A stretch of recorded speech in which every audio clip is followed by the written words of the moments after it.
I said goodbye to my friend Lieutenant Schuler and the other staff officers, and then, with Messenger Willman, we headed back to the front line. My eyes quickly became accustomed to the darkness. Here and there signal flares flashed in the sky. By these flashes we could determine where approximately the front line was. Overhead buzzed sewing machines' Ivans, dropping down small bombs. In order to ease our way, we took advantage of the wide asphalted street through which our Sturmgeschütze had passed a few hours before. All was quiet in our section. The veteran soldiers realized that on both sides, the sentries were looking towards the front, straining their eyes as hard as they could. Likewise, their hearing was in a state of constant alertness. If anything suspicious happens, they will immediately raise the alarm. Any misstep could have disastrous consequences. It would mean death for them and for many of their comrades, because the distance to the enemy was very short. He was 30-50 meters from a residential building. Our sentries had to be doubly vigilant. This was confirmed by a shout. "Halt, who is coming?" Password. Only after we gave the password did the sentry allow us to approach. There was no particular change in the situation. A quiet tinkling could be heard from the high-rise building. Hauptfeldfeldfebel Michael was there with the field kitchen. The squads had received hot meals and other things they needed, which should be enough before hot food was brought in next time. If there were letters, they were to be brought up too. Seeing me, our uncle came up and gave a report in a quiet voice. I thanked him and extended my hand. "So, Michel, how are you doing? Everything all right with the convoy?" "Ciao, Herr Lieutenant. We're glad to have you back in the company." "Likewise. It's a pity there are so few old men left in the company. We need to make the most of them. Non-commissioned officer Pavelek has already prepared your dinner, Herr Lieutenant." "That's good, but I'd rather have soup from the field kitchen." The faces of the three veterans I knew well grinned at me with gritted teeth, but did not interrupt the activity. They responded to my friendly pat on each of their shoulders. It was as if I had never left. The barley chowder was, as usual, good. There were no additional delicacies in it, no matter what we got from any of our cooks, one of whom was a butcher and the other a baker. They always managed to make us something digestible. I turned to Michaud and told him to arrive my CP after he was done with the food distribution. My friend Uli Wingartner, Pavelek, and Nemetz were already at the Kopie. Uli reported to me that everything was all right in our section. For a while the situation became calm. I turned to Pavelek. "Zushko, I need Lieutenant Fuchs and Feldfebel Grossman and Oberfeldfebel Jacobs to arrive at the Kopie immediately." Then I turned to Uli again and informed him of the change of commanders and that I did not like the Major's state of health at all. Then Hauptfeldfebel Michael appeared and reported that he was going to leave the company with the field kitchen. "Very well, Michel. Try to survive with the soldiers and the goulash cannoni. Now you know approximately where we will be stationed tomorrow. If we are lucky, we may already be on the Volga. If not, somewhere between it and our present position. Take care of yourselves." Michael quickly saluted and went out. Soon Field Officer Grossman and Oberfeldfebel Jacobs arrived, and a little later Lieutenant Fuchs arrived as well. "Well, gentlemen, let's have a short meeting. You know as well as I do what the situation is today. I have 1 lightly and 2 seriously wounded in my company. The lightly wounded one will stay with the company. What are your casualties, Herr Fuchs?" "None." "Excellent. Before we talk about tomorrow, I'll tell you what our commander told me to tell you. I was in the battalion. Herr Zimmermann is ill with jaundice. Tonight he was replaced by Major Professor Dr. Weigert. Herr Wingartner and I have known Dr. Weigert since his days at Königsbrücke. When the division was formed, Lieutenant Wingartner was even a platoon commander in the 14th Commander and the 14th Company, commanded by Hauptmann Weigert. That was his rank at the time. I think we were lucky. Who knows how an unfamiliar commander appointed from the outside would have behaved with us and the soldiers." Uli exclaimed joyfully, "Papa Weigert will take good care of us. He's a great kid, And now for tomorrow. The 2 assault guns will probably be with us again. This has been requested by their commanders and from our regiment too. In addition, our artillery and our 13th Company with its heavy field howitzers will also support us tomorrow. That is, we will have more firepower, and we will not be left to our own devices, as we were this afternoon. When I spoke to the commander of the assault guns, Lieutenant Hempel, he said that if they arrive, it won't be until 900 tomorrow morning at the earliest. For us, that means we can't start until then. When dawn breaks, we will have to watch the terrain and the ruins closely and call our heavy artillery fire on them. When the self-propelled guns come up, my company will join them in the fight. Grossman, you will take 2 platoons and go to the right and left of the street with the second gun. I, together with the others, will also go on both sides of the street with Lieutenant Hempel's first gun. You, Mr. Fox, will move somewhat to the right in our rear. Depending on how the enemy behaves, you will know what to do and will be able to cover my company with fire from the right flank. Yuli, you'll act according to the situation. You'll stay behind both companies in reserve. We'll let you know if we need you. And keep in touch. Jacobs, you'll use your heavy machine guns and heavy mortars to pin the enemy to the ground. Any discernible targets must be destroyed as soon as possible. Of course, gentlemen, that's easier said than done. We have to be bent on being ready for a possible strike in any direction. After all, no one can know where in this pile of rubble the Ivans might be hiding. Any questions? No. Then until tomorrow, I hope everything goes smoothly. Grossman, stay a minute, please. 3 of my comrades came out of the Keep. Grossman, when the 2 assault guns arrive, you will stay with the second of them. It's commanded by the Valmaestro. We must be as far as possible within hearing distance. And, if necessary, be able to shout the sound of the engine to draw the attention of the crews of the assault guns to the obstacles encountered. And you must make it clear to your soldiers that they must always keep away from vehicles. They will attract our men as they try to find cover behind the vehicles. But the exact opposite is true.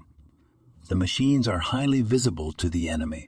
Their armor is not intimidated by light weapons, but anything outside is a prime target. Our main task will be to protect the 2 assault guns from surprise and give the crews a sense of confidence. If we can't communicate with the commanders by sign language, we'll designate targets in front of them with flares. Have you established communication with your neighbors on the left? Yes, sir, Herr Lieutenant. Anything else unclear? No, Herr Lieutenant. It's clear. Then I bid you good night. Thank you, Herr Lieutenant. I looked at my watch. There was still half an hour until midnight. Pavelek, Mr. Lieutenant, I'm going to get some sleep now. Check that the sentries outside are properly positioned, and if anything happens, wake me up immediately. Jawohl, Herr Lieutenant. Good night. Danke. Danke. On the floor of my new keepee. It was now located in the first-floor corridor of the wing of the high-rise building we'd stormed that afternoon. I raked aside the trash, adapted my clipboard as a pillow, and stretched out my Zeltbahn instead of a blanket. My steel helmet was at the ready next to my head, my assault rifle at my fingertips. When I tried to think about whether I had forgotten something, fatigue took over. Sept. 25. A pat on the shoulder made me jump up abruptly. I had been awakened by my company Tropfhöfer. For a second I wondered where I was. Then I readjusted my reflexes. I looked at my watch.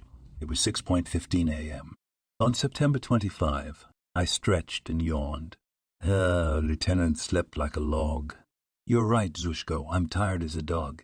Did something happen? No, Mr. Lieutenant, or we wouldn't have let you sleep so long. Bring some water. I want to freshen up a bit. Right away, Herr Lieutenant.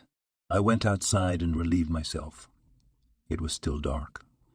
Only the occasional sound of gunfire could be heard along the entire front. There was not a cloud in the sky, meaning we were in for another hot, sunny day. I went back to the ruins. All the cold water was good. It was only enough to wash myself slightly, but the cool liquid was invigorating. Our spy sent a driver with 2 canisters of hot coffee. Now each of us could have a hot drink along with our morning rations. In addition, we could fill our flasks. It is only in circumstances like this that you realize how important it is to have a responsible person in the position of company mommy. Battalion Messenger Mark showed up. Herr Lieutenant, a message from the battalion. Herr Major Weigert has taken command. Our task of reaching the Volga is still valid. The assault guns are on their way. In your sector will operate advanced artillery observation posts. Mr. Major wishes Mr. Lieutenant and his soldiers every success. Danke, Marek. Report to Herr Major that everything is in order on the front line and that the attack will begin as soon as the assault guns arrive. Jawohl, Herr Lieutenant. Oh yes, I almost forgot.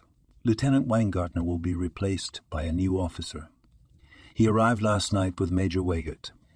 His name is Hauptmann Funke. I have to take him to Lieutenant Weingartner, show him around, and then return to battalion headquarters with Lieutenant Weingartner. Have the officers arrived yet? No, Mr. Lieutenant. Then tell him, Major, that we are glad to see him as our commander and that everything is in order here on the front line. I will inform the commanders of the 6th and 8th Companies that Hauptmann Funk will take command of the 5th Company. Marek slid outside, so it was decided that one more officer would be enough for our battalion. When, at least approximately, will the replenishment in non-commissioned officers and privates arrive? We cannot continue to advance with such low numbers. Yesterday we were lucky. But what will today bring? How will it play out? I had nothing against my friend Yuli being taken to headquarters, and this Hauptmann Funke taking command in his place. Yuli was not much younger than our commander, but at least he was aware of what we had to face at the front. One officer was not enough to replenish the front-line units so desperately needed. I hope that someone at the top realizes this and will try to rectify the situation. Before it fully dawned outside, I ordered that the commanders of the 6th and 8th Companies, as well as Field Fleet Grossman, be summoned to me. I informed them of the change in battalion command, and that Lieutenant Wayne command and that Lieutenant Wenger would be replaced by Hauptmann Funke, whom we were soon to meet. Lieutenant Fuchs provided contact with the left flank of the 3rd Battalion of our regiment under Hauptmann Rittner, and my company with the right flank of the 171st Reconnaissance Battalion. Gentlemen, the most important thing today is the fact that both of yesterday's assault guns will be here again to give us support. In addition, there will be forward artillery fire spotters in our sector, as Major Weigert relayed through a messenger. I wish you all the best. Auf Wiedersehen. My comrades returned to their units. Now I just had to wait for Lieutenant Hempel and his 2 assault guns. Waiting could be hard on the nerves. I didn't notice how it had completely dawned, and suddenly it was a clear day. With 3 soldiers of my company's control section, I was covertly surveying the terrain in front of our front. In order to get a better view, Pavlek and I climbed up the stairs, which were completely covered with debris, to the 2nd floor. Through our binoculars, we scrutinized the buildings across the street, trying to detect any signs of the enemy's presence there. However, they must have been well camouflaged. We were unable to see anything. One thing was clear.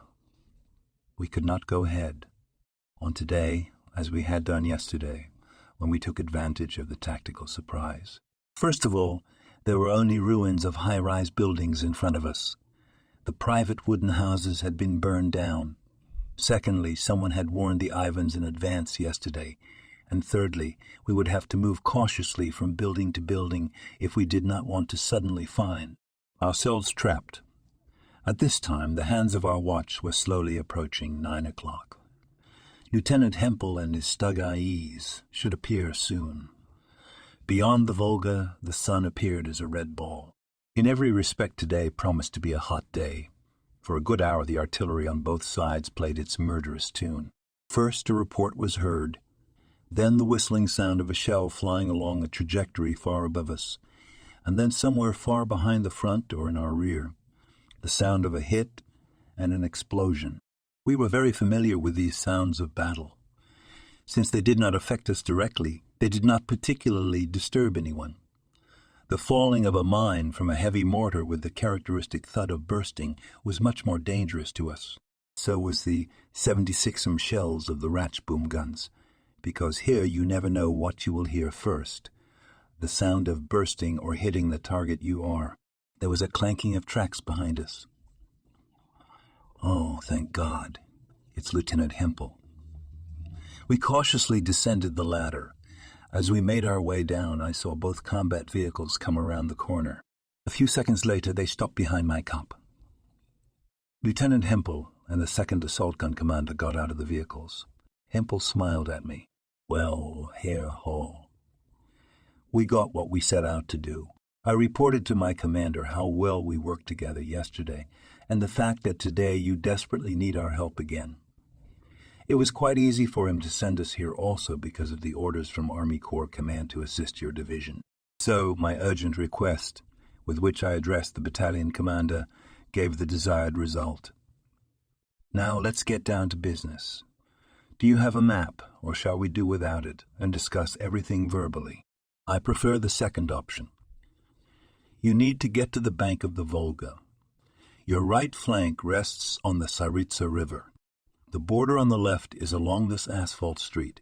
We are supposed to control the sector within these boundaries. When the street splits into two or reaches an intersection, my 2nd assault gun will move to the right. It is very important that the soldiers assigned to this gun follow it. It does not matter whether it turns left or right or continues straight ahead. That's understandable. I've already discussed it in detail with the platoon commander, Feldfebel Grossman. Feldfebel Grossman was listening to our conversation, for he, seeing that the guns were coming up, came at once from his position at the Sieper. Grossman, take Rodder's and Kowalski's squads. I'll take Dittner's squad and company headquarters. And don't forget that you must try to keep your distance from the combat vehicle, but at the same time maintain visual contact with its commander at all times. When can we move out, Herr Hempel? We're ready to go now. All right, then. Then we leave in 10 minutes. We'll go brief the soldiers. Grossman, you know what to do. I'll go with the 1st assault gun, and you'll work with the 2nd. Our neighbors on the right and left will follow us as we agreed. Oberfeldwebel Jacob's 8th Company and the 5th Company also know their tasks. Good luck, Grossman. He nodded and headed back to his soldiers. Zishko, get Dittner's unit down here, but be careful. We don't want the Ivans to notice anything. Jawohl, Herr Lieutenant. The 2 assault gun commanders ducked back into the hatches. The engines idled softly. Oberfeldwebel Dittner arrived with his squad. I ordered him to try to keep parallel to the movement of the assault gun, moving on the left side of the street. I, together with the soldiers of the company control, will move close to the right edge of the street. 10 minutes have passed. A short wave between me and Lieutenant Hempel. And here's the car howling engine with a clang begins to move. Another day of fighting had begun. The cannon of Lieutenant Hempel's fighting vehicle stares along the asphalt sidewalk. Dittner's squad rushes forward on the left side. I move behind the vehicle, taking advantage of any nearby cover. The soldiers of the control squad and I stay on the right side.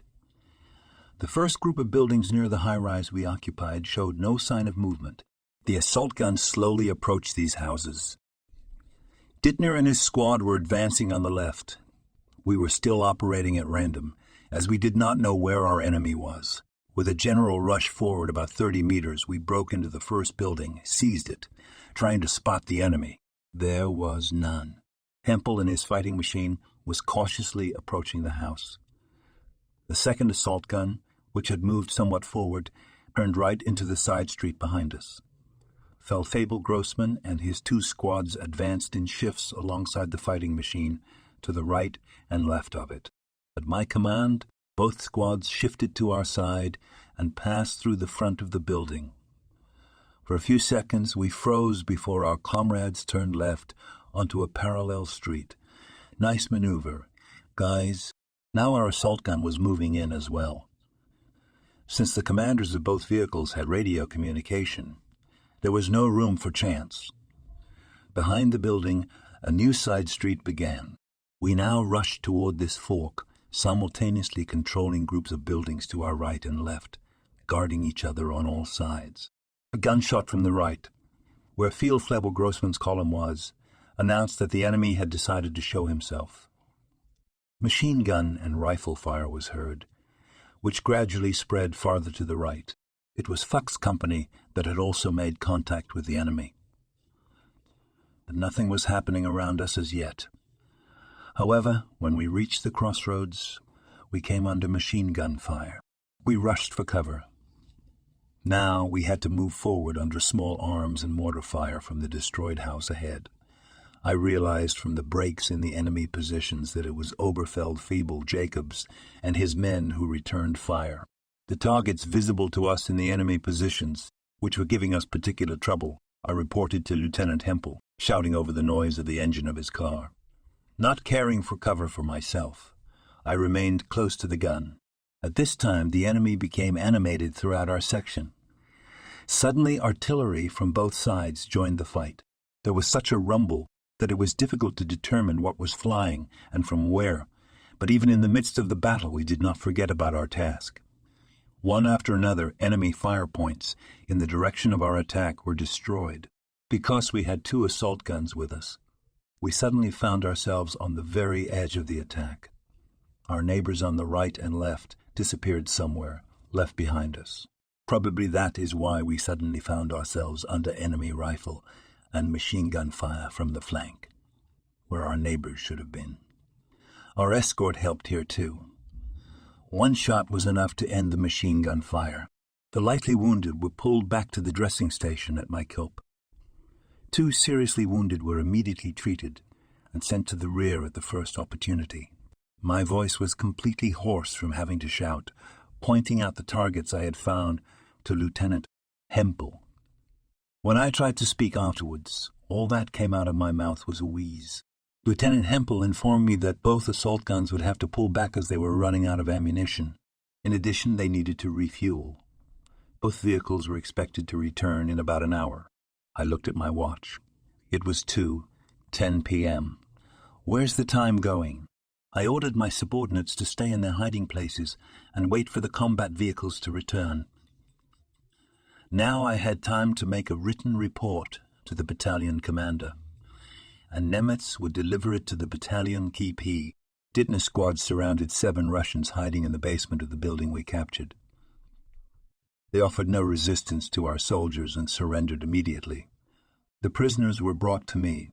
The soldiers were between 20 and 40 years old. Through Pavelek I asked 2 younger pals where they were from. The answer was, "We are from Polish Ukraine, from the Lemberg area." Through Pavelek, who was translating, I asked if their comrades were hiding in the nearby ruins. They answered in the affirmative and added that some of these soldiers no longer wanted to fight. I allowed the prisoners to smoke. They were surprised and immediately cheered up. They were convinced that we were human beings like them. What had the Soviet propaganda told them about us? I turned to those 2 young Ukrainians again and asked them if they were ready to return to their comrades without weapons and encouraged them to defect to us. I offered them a choice: stay with us or continue the fight. After briefly conferring with each other, they both agreed. They assured me that they would return, no matter how things turned out. I wanted to see if my assessment of these men would be correct. If they returned with the others who did not wish to fight, then our future task would be at least a little easier. If I was wrong, then the loss of 2 prisoners of war is not much. At that moment, it seemed to me as if the entire front line suddenly decided to take a short break. The small arms fire became haphazard. The bursts of shells were also heard occasionally here and there. The sun was scorching mercilessly, flooding everything around with its light. To get a better idea of what was happening ahead and to our left, I slid along the wall to the corner of the building, cautiously peered around the corner to see where the street was going. What obstacles might be ahead of us? Suddenly, in a flash, I jerked back, then cautiously looked out again. No, I was not dreaming. Not more than 3 meters away from me, I saw a human head. One head and nothing else. The rest of it was missing, and I couldn't see it anywhere. Had we been attacking at this point, I may have only glimpsed the sight. But now that we were all waiting for the assault guns to return, I had time to be disturbed by what I saw. The head was neatly separated from the body, but where was the body itself?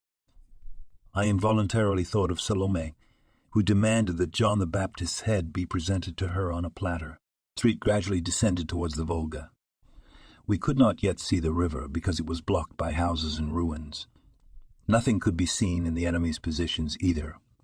I went back to the soldiers of my company's command. Had the Ukrainians returned? The 5 remaining prisoners huddled in a group in a corner near the entrance. They were guarded by 1 soldier.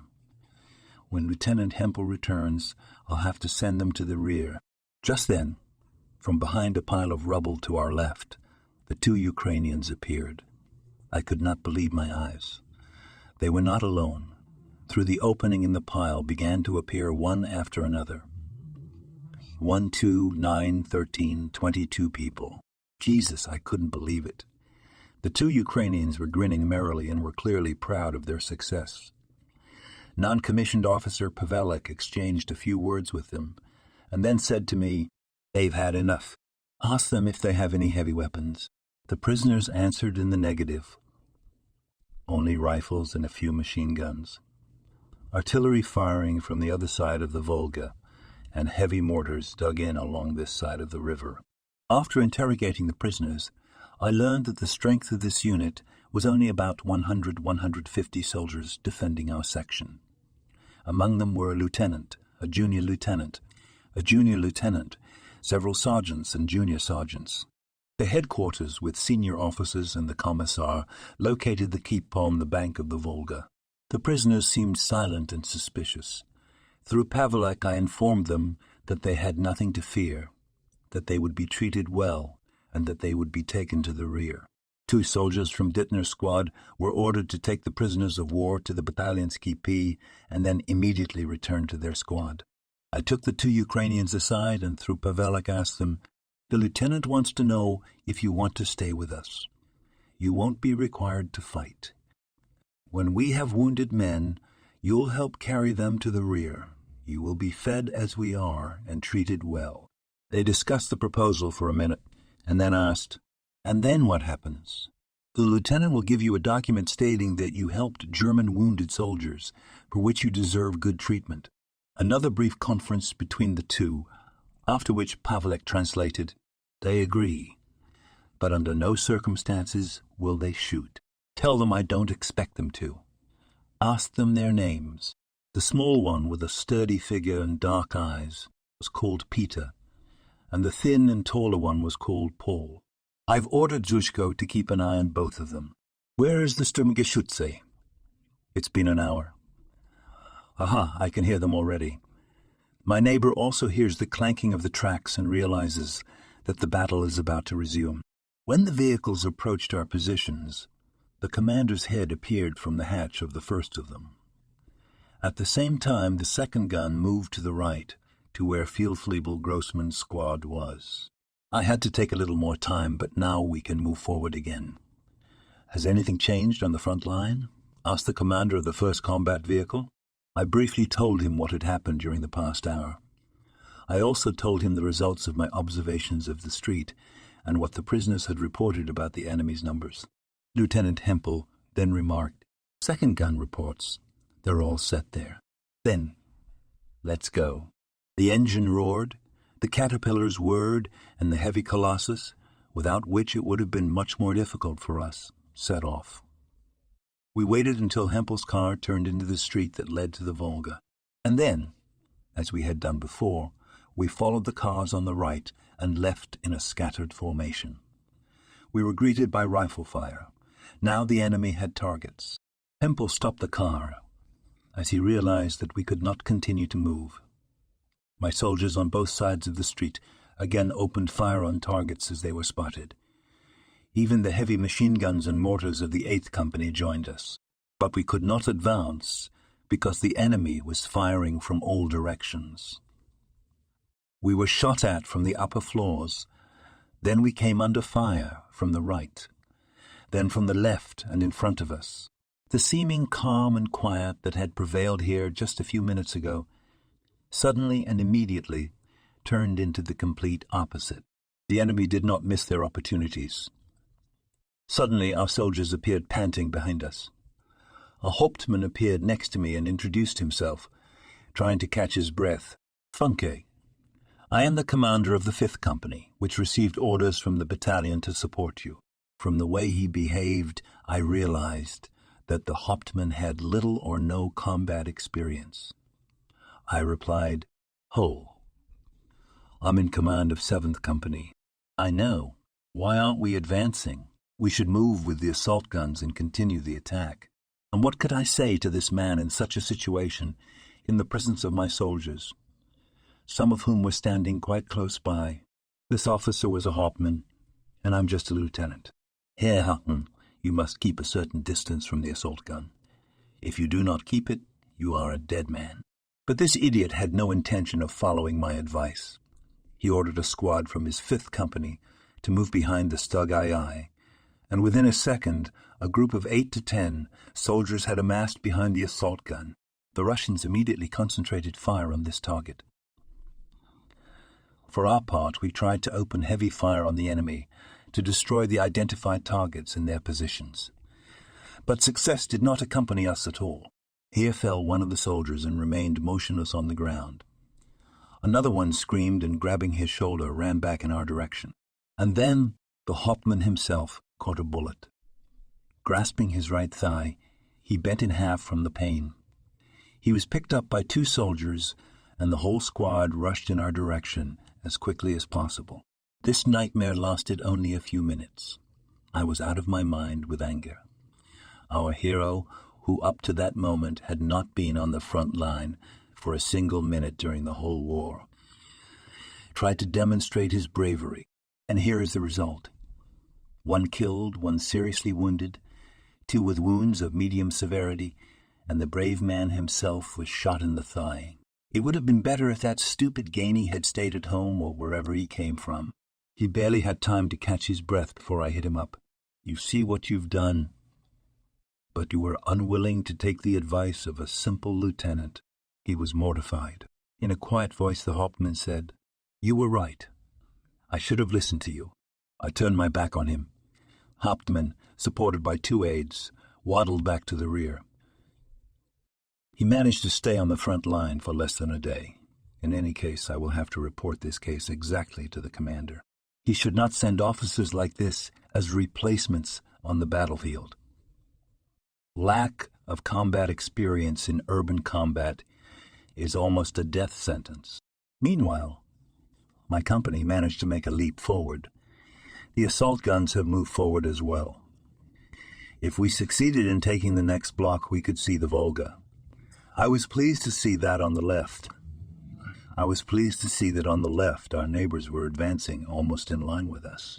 The view on the right, where Feldfebel Grossman and his men were, was obscured by buildings and mountains of rubble.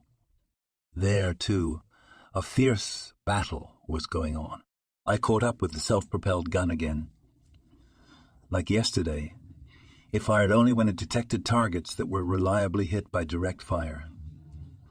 We had to finish off the survivors. We reached the next intersection.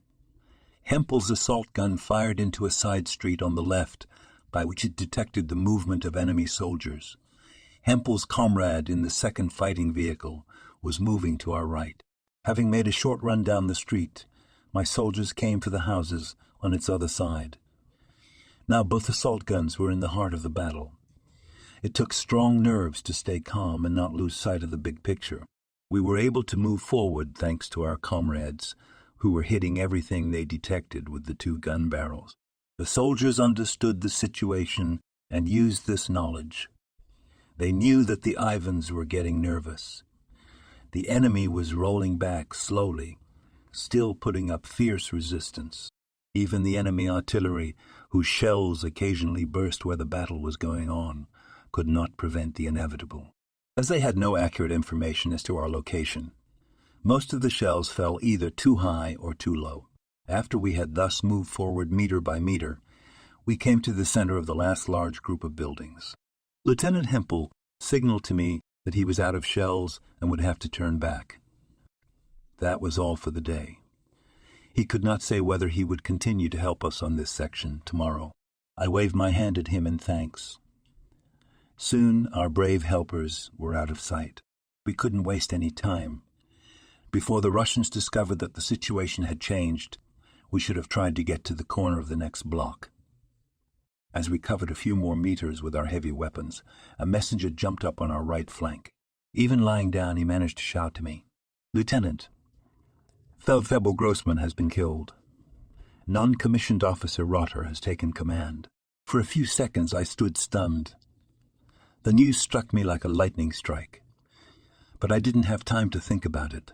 We had a task to accomplish without getting shot ourselves, if possible. Clenching my teeth, I headed for the next corner. 2 young and inadequately trained Su-10 Germans ran towards me, screaming. I could see the horror on their faces. "The Russians are coming! The Russians are coming!"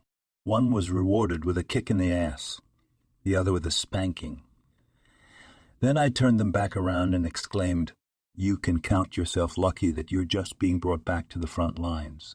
Oberfried Dittner returned to his position with his arm bandaged at the top.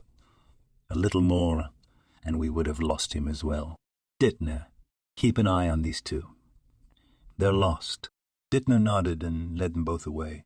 If I didn't have my Silesians with me, then things would have been much worse. They were the backbone of our unit and could work with full commitment.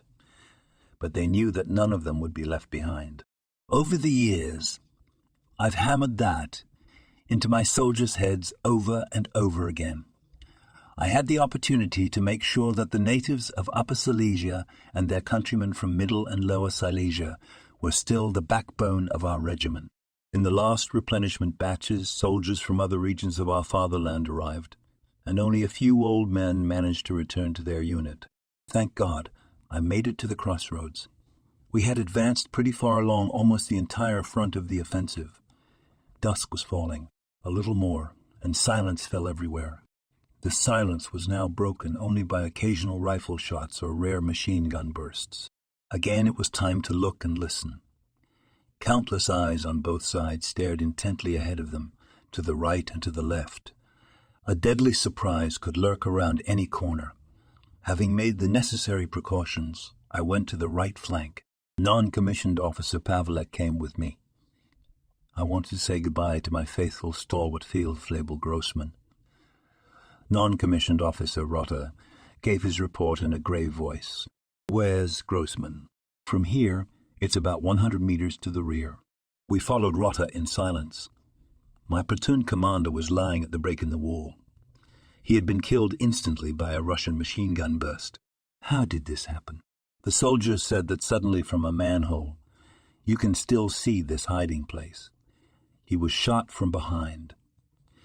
Feldfebel Grossman was killed instantly before he could utter a sound. We headed for the manhole and opened the entrance to it. There was nothing visible below. There were iron brackets that led down into the sewer. Our soldiers immediately opened fire at the entrance to the manhole, but the open hatch cover instantly slammed shut. The soldiers threw grenades down, but to no avail. It was like the appearance of a ghost. "Zushko, take Feldfebel Grossman's personal belongings with you, and see to it that Hauptfeldfebel Michael takes them to the rear with the field kitchen. Non-commissioned officer Paul will take care of the dead and wounded." My Kompanie-Truppführer was clearly upset by the death of our comrade. Instead of answering, he simply nodded. He found Grossman's satchel, put the meager belongings into a bread bag, and then covered the lifeless body with a tarpaulin. As a sign of respect, we paid our last military salute. With clenched teeth and petrified faces, we stood for a while, and then returned to the present with its endless responsibilities. "Rotter," Until further notice, you will take command of Grossman's platoon. Jawohl, Herr Lieutenant. What are your losses? As far as I know, we have 3 dead and 5 wounded, 2 of them seriously. The dead include Field Officer Grossman. God damn it, that's almost an entire squad. We lost 4 in my group. That makes 12. If we want to reach the Volga tomorrow, we'll have to bring in Lieutenant Wingwertner's 5th Company. Listen, Rota, when you get some food from the field kitchen and things calm down here, come and see me and we'll think about the situation together. Take Lieutenant Fuchs of the 6th Company with you. Your messenger will know how to find us. We'll set a time, say an hour after the field kitchen gets here. Ciao, Herr Lieutenant. Understood. We headed back the way we came. I walked to my keep, looking carefully around. It was only a short distance to the backside of the fork of the street. We got there as it was starting to get dark. It was a flat piece of land, where there were no piles of rubble and ruins from the bombing. Still, it protected us from shrapnel and was not visible from the enemy. Behind a camouflage tarpaulin by the light of the Hindenburg lamp, I wrote a report to the battalion. When our Hauptfeldfebel arrived, he could seize it at the battalion CP.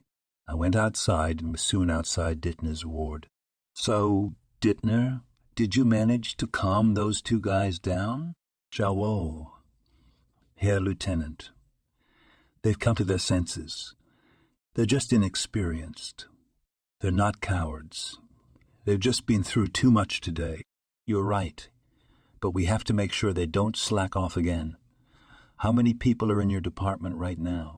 There are 8 people with me. Tomorrow the 5th Company will go ahead. I reported to the battalion that without reinforcements we can't accomplish our task. After today's losses, we're too weak. Were you able to make contact with your neighbor on your left? Jawohl, Herr Lieutenant. We are in contact with them.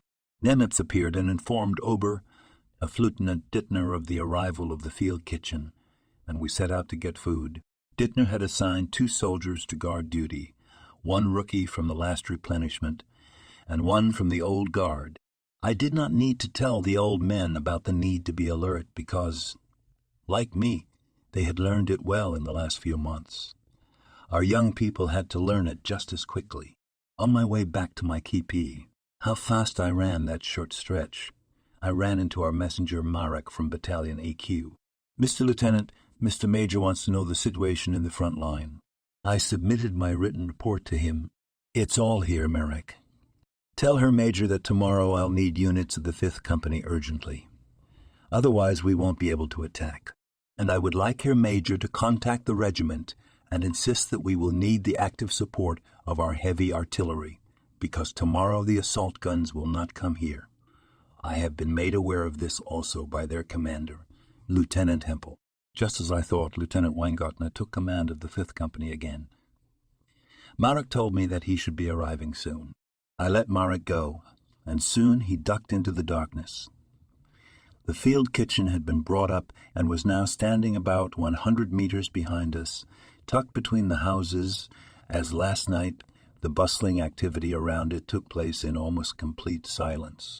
Only soft conversations and the same tinkling of walks could be heard. Some soldiers came quietly, others just as quietly left. Each tried not to stay near the kitchen for more than the necessary time. I saw Hauptfeldfebel Michel. He saluted me and gave me a report. I nodded. Michel, Pavelek is about to deliver Field Fleet Grossman, who was killed yesterday afternoon. Take his body to the rear. Take his personal belongings as well. They'll give you the other dead men's belongings to send to their relatives. Do you have anything else to report? Jawohl, Herr. We got mail today. Would be better to distribute it after this fuss is over.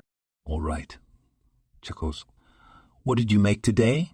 Pea soup. Well, let's give it a shot.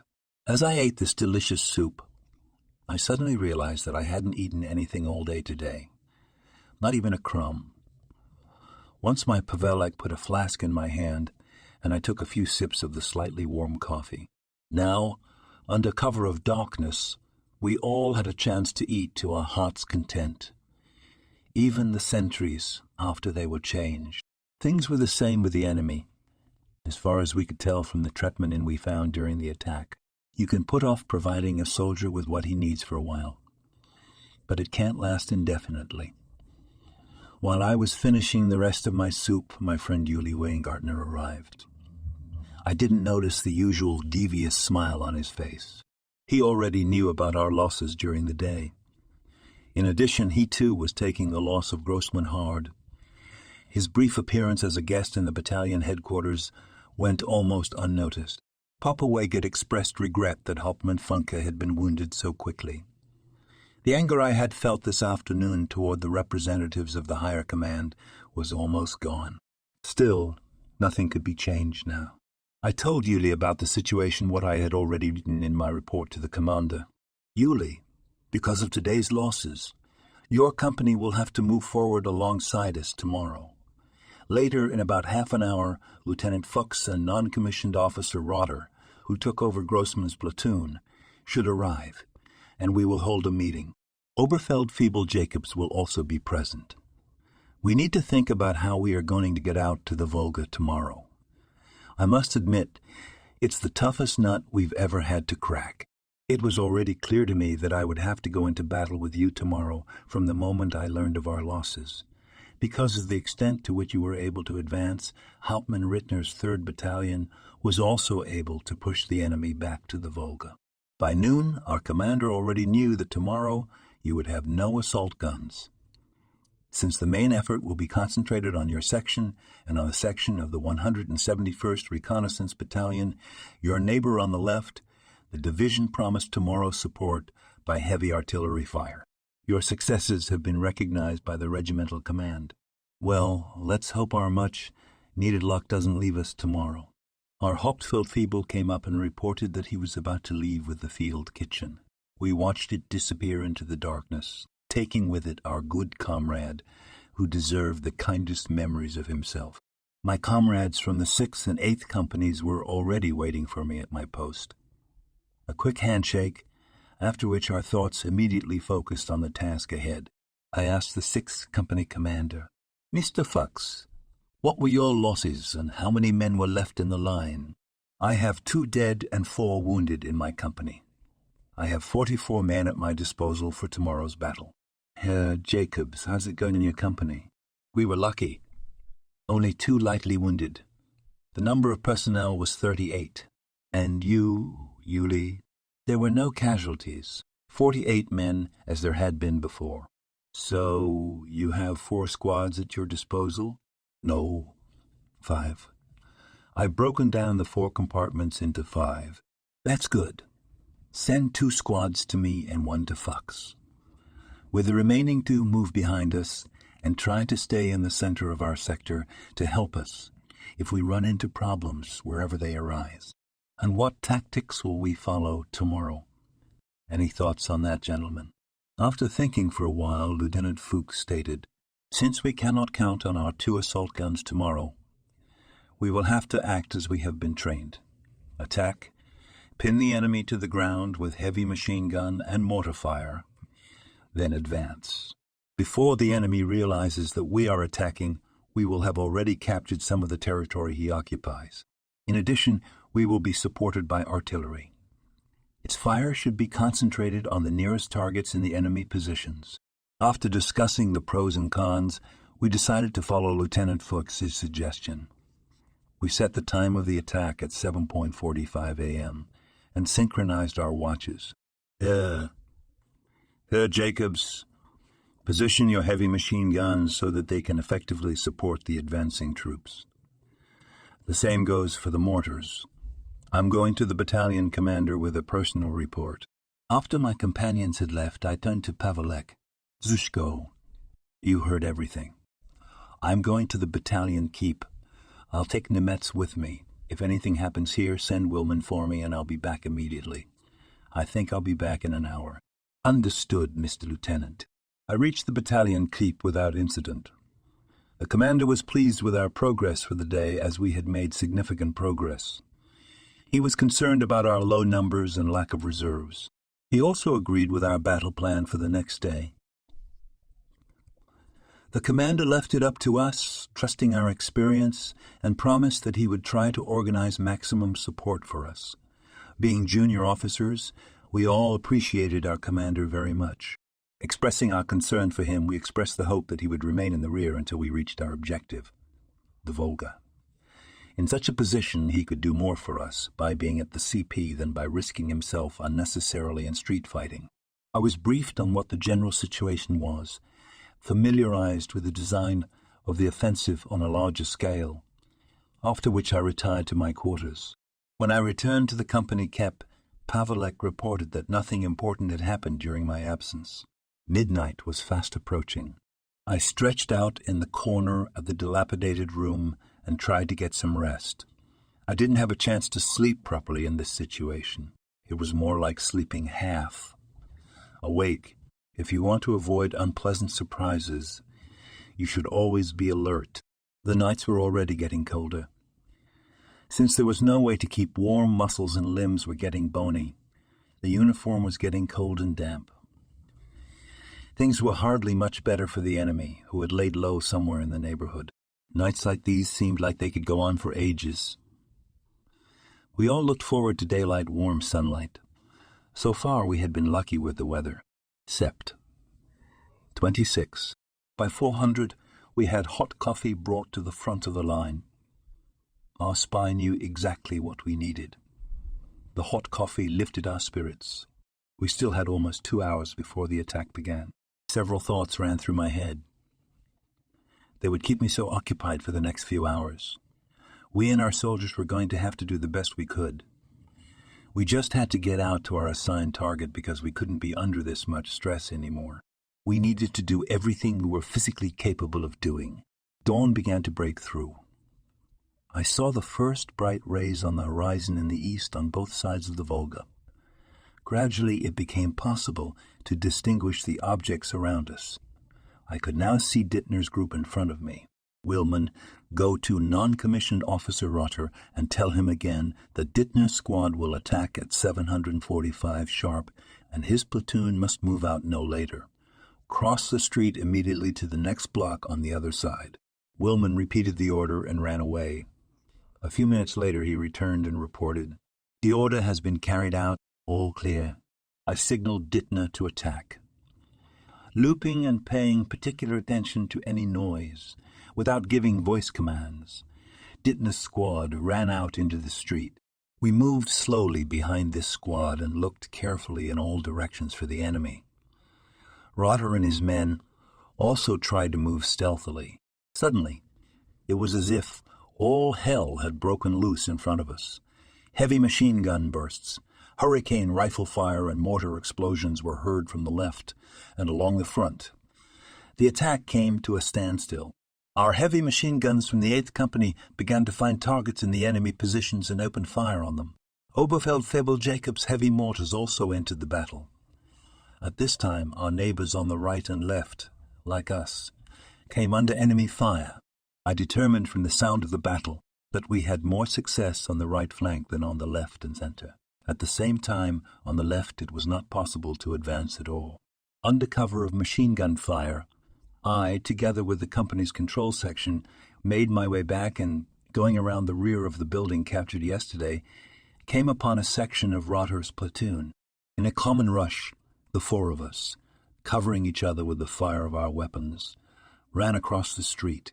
On our right, closer to the descent into the lowland where the Tsaritsa River flowed, the 5th Company was advancing.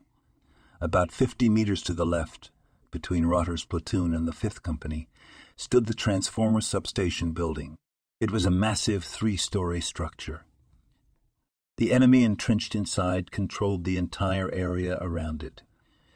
He must have had an excellent view from there. "Rotter, give us covering fire. We're going inside that transformer." Rotter understood what I shouted to him. "Listen up, guys. When I say let's go, we're going to run as fast as we can toward that building. We're prepared." Let's go." We ran there on our last breath and immediately hid inside the building. From here we could hear the sounds of the battle outside. Grenades were exploding nearby.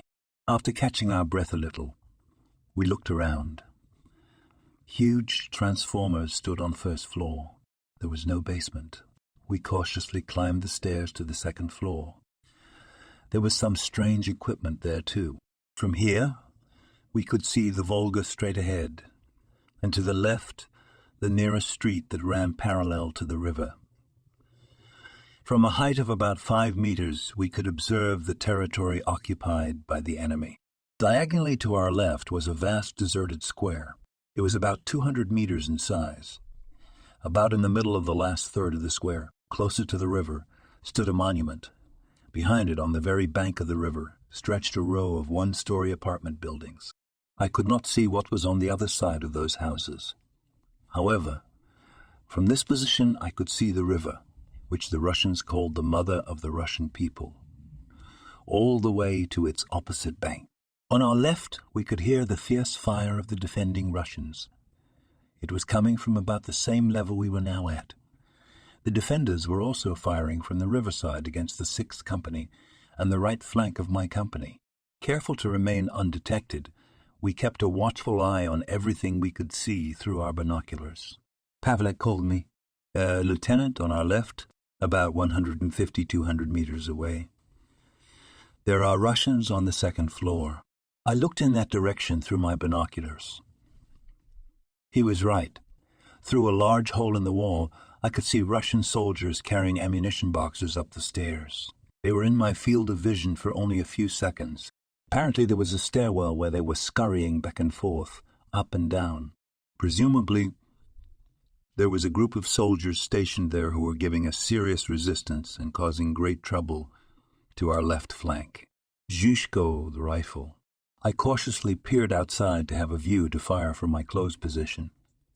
It was time to do my job. Now it was time to stay calm. I took careful aim, and with my right index finger I selected the trigger pull. The target appeared. I pulled the trigger. The bullet came out with a bang. Bullseye. I reloaded the weapon, continuing to watch. At this time, my soldiers from company control were watching the square with all their eyes. Now that the effect of surprise had passed, things would be more difficult for us. From time to time, I caught the silhouettes of enemy soldiers in my scope through a break in the wall for a split second.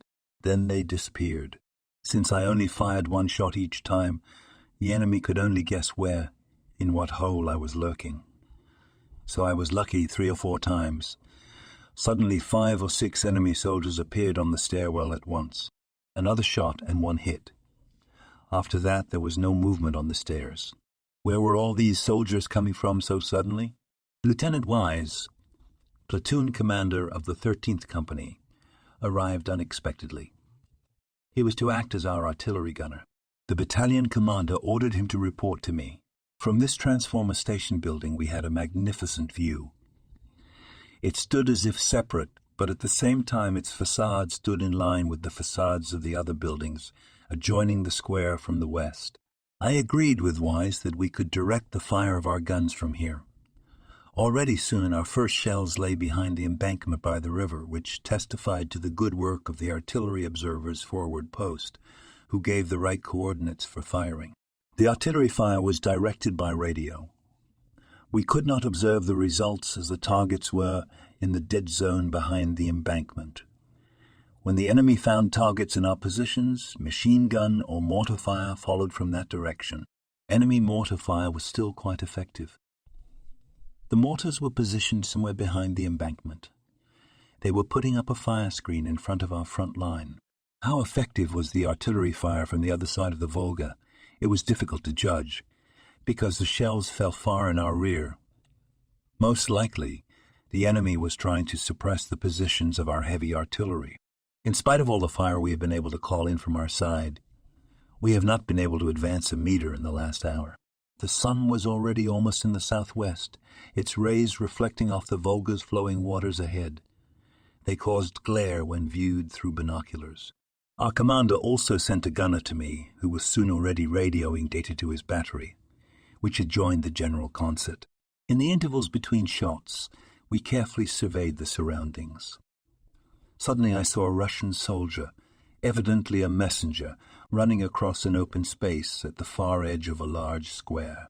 He was wearing an unbuttoned green cloak that fluttered in the wind behind him. I grabbed my rifle. From up here I could predict the trajectory of its further path. The distance was about 250 meters.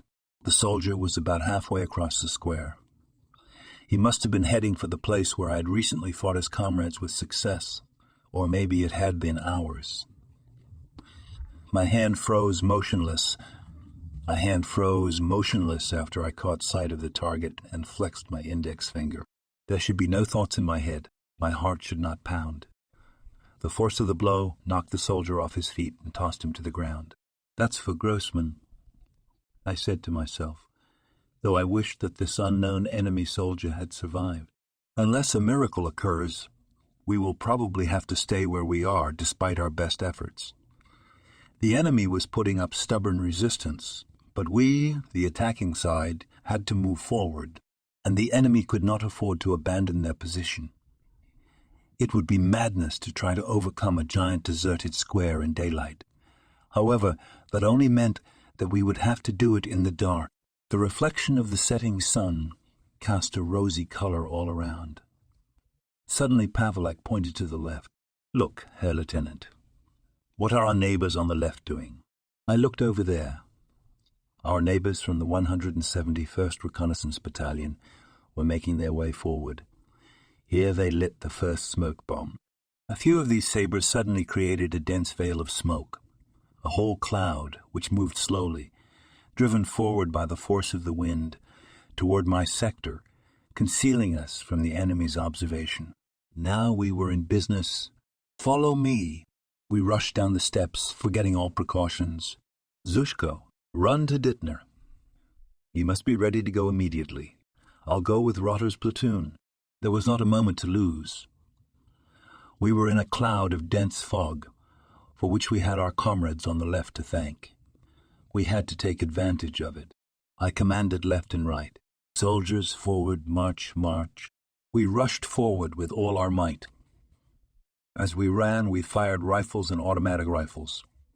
Our sudden rush forward drew some soldiers from neighboring units after us. On the right, where Lieutenant Fuchs was, we could also hear the noise of movement. At the same time, we could see nothing. Under cover of the smoke screen, which was gradually getting thinner, but to our luck was moving in the direction we wanted, towards the Volga, we came to the edge of the embankment. We were literally running into the unknown. The Russians were stunned. Perhaps they thought it was poison gas. After a brief melee at the ruins of some small building, where we had to use hand grenades, we gained the upper side of the embankment. How glad I was that our neighbor on the left used those smoke bombs. We were glad that they supplemented our own weapons. It never occurred to us to use smoke bombs ourselves. Whoever did it deserved a medal. Now we had a distinct advantage. Our enemy was sitting somewhere below, between the embankment and the bank. It was only necessary to fortify ourselves here to prevent the possibility of a surprise counterattack. In the meantime, it was getting dark. How wrong we were. There was a strip of land about 10 meters wide between us and the river, while I estimated its width to be 80, 100 meters. Right along the embankment was the railroad. I realized this when I could make out wagons loaded with guns, tanks, and other military equipment below us. Now I could see the length of the train below us. I thought that perhaps this railroad line had been overlooked by our Luftwaffe. My company's cup was now located in a massive building right at the forward positions. Early tomorrow morning we were to sweep the area lying in front of us thoroughly and as quickly as possible from the enemy. The forward observers have returned to their units. Our comrades to our right and left also positioned themselves at the top of the embankment. My friend Joshin appeared, accompanied by Marek. "Good evening, Bert." "Good evening, Joshin. It's good of you to come. It saves me the trouble of writing a report to the commander. Just make the necessary notes." "My pleasure, my dear friend." I described to the adjutant the events of the day in my section. I told him how the huge area had seemed to us an almost insurmountable obstacle, and how the smoke screen put up unexpectedly by our neighbors on the left had enabled us to snatch victory in the last few seconds. Listen, Joshin. I had never had so much artillery at my disposal before.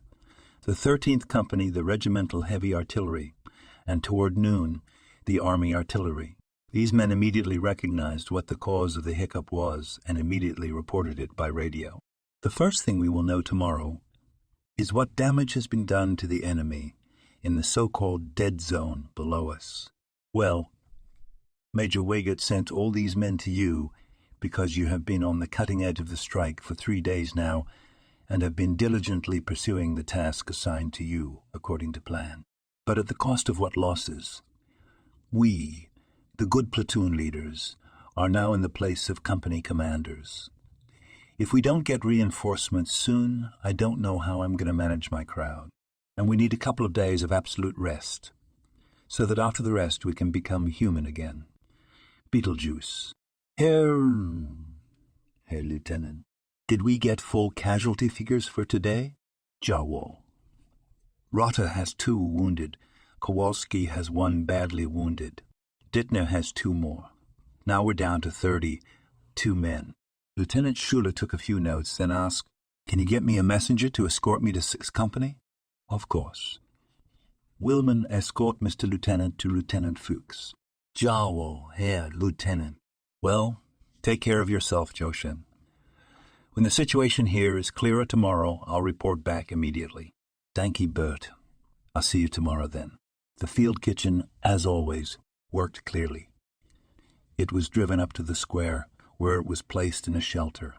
Nemetz brought us our rations.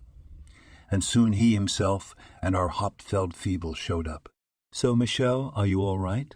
"Jawohl, Herr Lieutenant. Everything is fine in the wagon." "Did we get our mail delivered?"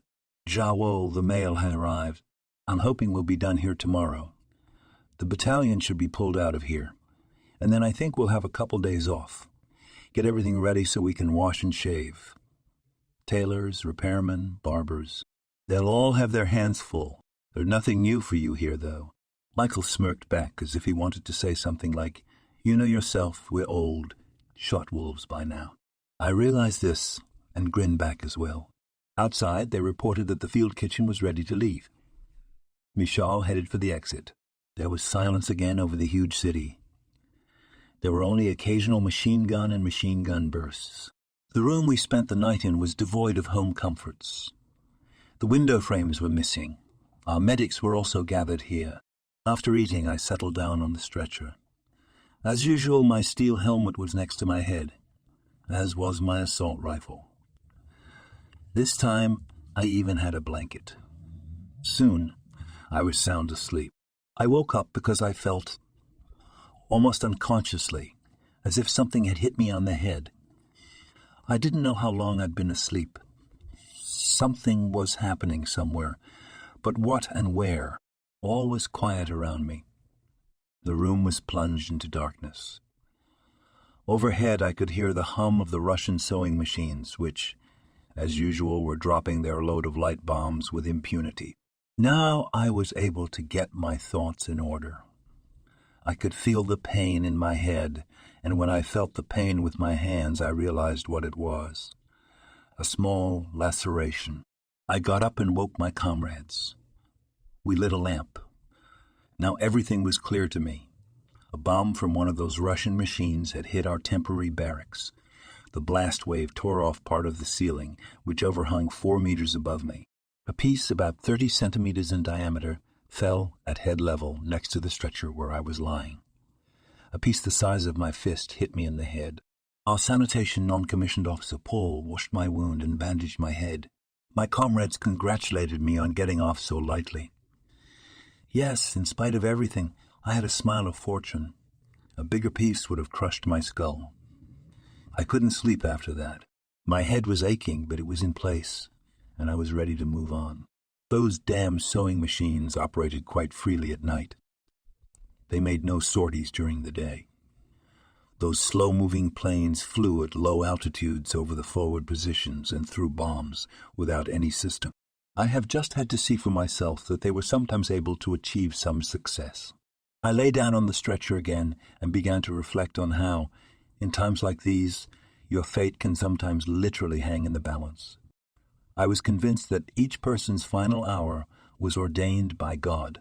At the same time, I knew what I meant when I said, "It is not necessary that I just live. It is necessary that I fulfill my duty." Sept. 27. The coffee has arrived. Soon the dawn of a new day should arrive. I hope it will not be too difficult because we all need to rest and recuperate. One by one, my friends Uli Weingartner, Lieutenant Fuchs, and Oberfeld-Feldwebel Jacobs came up. They had learned of my misfortune and were now glad that in spite of everything I had been lucky. We were all of us of the general opinion that the enemy now had little chance of doing us any considerable damage, and that as the day wore on, we would take him almost with our bare hands. Nevertheless, on any given day, caution is paramount. The sun was beginning to shine brighter. I was no longer lying on the stretcher. I took my binoculars and tried to see the coastal area below. The freight train I had seen last night was incredibly long. From here I couldn't see the beginning of it. It was impossible to estimate just how many trophies were on this train. Tanks, trucks, tractors, guns, and other equipment were all loaded on open cars. I tried to look farther out and examine what was going on at the edge of the bank. Beyond a small patch of land going into the river, something was moving. "Zushko, look over there at that piece of land. What do you see there?" Pavelek began to scrutinize the binoculars. "It's the Russians here, Lieutenant, a whole group." And I thought the same thing. "Come on, Zushko, you're coming with me. Nemitz, Dittner, and Rotter will cover us with machine gun fire."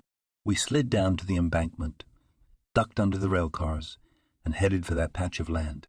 I hardly realized what I was seeing. A group of Russian soldiers huddled on the very edge of a patch of sandy riverbank. I counted at least 100 men. They were unarmed. They saw us coming toward them and raised their hands in unison. There was about 30 meters of land between us. The rolling waves of the Volga licked my boots. I noticed it only when my socks and feet were soaked. "Ask if there are any officers among them." Pavelek turned to the Russians. A man came out of the crowd who said he was an officer. I allowed him to approach us. When asked what rank he was in, the officer replied that he was a junior lieutenant, that he was a teacher by profession. The officer was about 30 years old, and he impressed us with his calmness and equanimity. When Pavelek translated my question as to whether there were any other officers here, he replied, 4 officers and 2 commissars cross the Volga by boat at night. With Pavelek's help, I made it clear to the junior lieutenant that, as senior officer, he was responsible for his fellow prisoners. The soldiers should come up to us in line, in columns of 3, and then, on command, move on. The junior lieutenant spoke to his comrades. They came up and formed up. The head of the column was already moving when I noticed a soldier lying on a patch of ground. Pavelek called back the 4 soldiers, who were the last to march, and ordered them to take the wounded man. The Russians had not yet reached the first building behind the square when their artillery opened fire on us from the other side of the Volga. It was not difficult for those who were directing the fire to correct it, for the shells were falling just behind the column of prisoners of war. "Those bastards shoot their own comrades," Pavelek exclaimed, and I could only agree with him. Fortunately, none of the prisoners were wounded. There were 124 men in all. We breathed a sigh of relief. Now we were free to move on, as the enemy in front of us was defeated. The enemy ceased to resist fiercely. The few artillery shots from the other side of the Volga bothered us much less. I ordered the company's senior officer to remain at the CP, and myself went to report to the battalion commander. I had just crossed the deserted square that had so long delayed our progress when I suddenly caught sight of Papa Wegert. The major, accompanied by a messenger, was heading straight in our direction. No sooner had I given my report than he shouted, "Congratulations, Hull. You and your soldiers performed admirably. I present you with the Knight's Cross. The major greeted me with a handshake and nodded to my messenger Nemetz. Weigert inspected the field of yesterday's battle. I answered his questions. After that, we both went to my company's cap.